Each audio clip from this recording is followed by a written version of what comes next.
नमस्कार विद्यार्थी मित्रांनो, एके एज्युकेशन महाराष्ट्र चॅनलमध्ये आपले स्वागत आहे। आज आपण इयत्ता तिसरी विषय परिसर अभ्यास संकलित मूल्यमापन सत्र 1 ची प्रश्नपत्रिका पाहणार आहोत। ही प्रश्नपत्रिका 30 गुणांसाठी आहे। वेळ 1 तास आहे। प्रश्न क्रमांक पहिला, नावे लिही 5 गुण। सजीव, माणूस, प्राणी। सरपटणारे प्राणी, साप, पाल। वाहतुकीची साधने, बस, कार। पारदर्शक पदार्थ, काच, पाणी। पाण्यात राहणारे प्राणी, मासा, खेकडा। प्रश्न क्रमांक दुसरा, रिकाम्या जागी योग्य शब्द लिही। कंसात शब्द दिलेले आहेत। रायगड, स्थायीरूप, तबेला, गरज, पातळ। गुण 5। प्रश्न, माणसाप्रमाणे इतर सजीवांनाही हवेची गरज असते। बर्फ पाण्याचे स्थायीरूप आहे। पाण्यामुळे रक्त पातळ राहते। रायगड किल्ल्यामुळे रायगड जिल्हा ओळखला जातो। घोड्याच्या निवाऱ्याला तबेला म्हणतात। प्रश्न क्रमांक 3, चुकी बरोबर ते लिही। गुण 4, त्यामधील पोपटाच्या अंगावर खवले असतात, चूक। वनस्पती सजीव आहे, बरोबर। तिसऱ्या क्रमांकाचं वाक्य पहा। पाणवठ्यावर जनावरे धुवावीत, चूक। पाणी पारदर्शक आहे, बरोबर। प्रश्न क्रमांक 4, त्यातील मुख्य दिशा किती आहेत व कोणत्या आहेत त्यांची नावे लिही, 2 गुण। मुख्य दिशा 4 आहेत, त्यांची नावे पूर्व, पश्चिम, उत्तर आणि दक्षिण। पुढील प्रश्न योग्य पर्याय निवड व त्याला गोल कर, 4 गुण।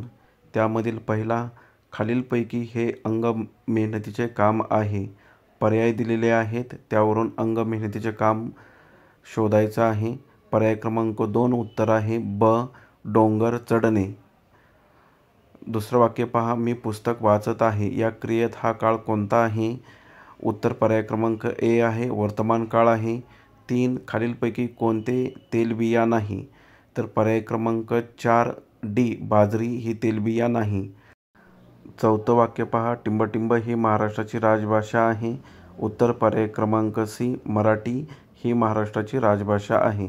प्रश्न क्रमांक 5, त्यातील एका वाक्यात उत्तरे लिही, 3 गुण। 1, गावात कोणकोणत्या वस्तू असतात? वास्तू इथे शब्द पाहिजे। गावात घरे, मंदिरे, शाळा, दुकाने आणि इतर आवश्यक वास्तू असतात। 2, काळ मोजण्याची साधने कोणती आहेत? उत्तर, काळ मोजण्याची साधने घड्याळ, कॅलेंडर ही आहेत। 3, कोंबड्याच्या घरट्याला काय म्हणतात? उत्तर, कोंबड्याच्या घरट्याला खोराडे म्हणतात। कापसाचे कोणकोणते उपयोग आहेत ते लिही, 2 गुण। कापसापासून कपडे, रजई, गादी, उशा, वाती इत्यादी वस्तू बनवण्यात उपयोग होतो। प्रश्न क्रमांक 6, त्यामधील नकाशात आपला जिल्हा शोध व रंगव। विद्यार्थ्यांनी स्वतःचा जिल्हा जो आहे तो रंगवायचा आहे। इथे नमुना दाखल एक जिल्हा रंगवून दिलेला आहे, पुणे जिल्हा रंगवलेला आहे। त्यानंतर प्रश्न, योग्य जोड्या लाव, 4 गुण। जोड्या लावून दिलेल्या आहेत, व्यवस्थित त्या जोड्यांचा अभ्यास करा। अशा प्रकारे आपण संपूर्ण प्रश्नपत्रिका उत्तरासहित पाहिली आहे।